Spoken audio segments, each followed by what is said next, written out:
Here we have from 1963 an Omega 10 transistor radio. I've recapped this and cleaned the volume control. It's very sensitive. You should be picking apples, not wedgies. Get new underwear that'll take care of your whole... Works great.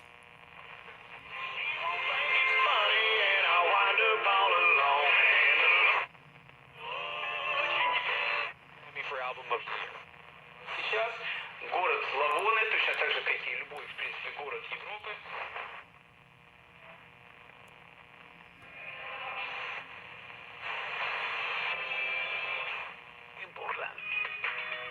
Transistor Radio. La Pantera.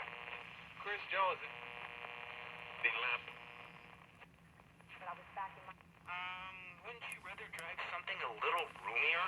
No, the Mach-E has plenty of room. 5 of us went to bed. Anyway, it works really well. Inside, it's nice and clean. And as you can see, I've replaced these capacitors with nice Nichicon capacitors. As far as the cabinet, back's in really nice shape.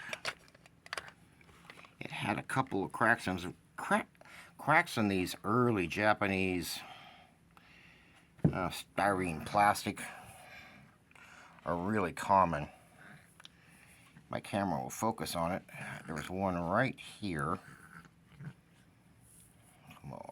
Come on, camera, focus on that. Okay, there it is. And there's a second one that I've sealed up. They won't get any worse. There was a second one there.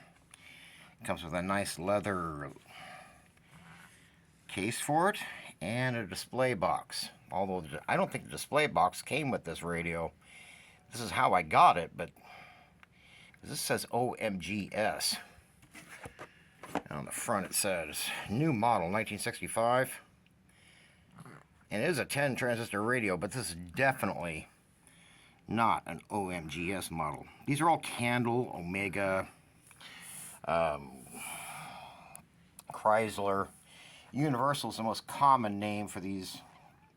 This Tokyo Transistor Company that made these. But they made them by... This is kind of a rare one. I don't think I've ever seen one of this particular make. They exist on the Radio Museum.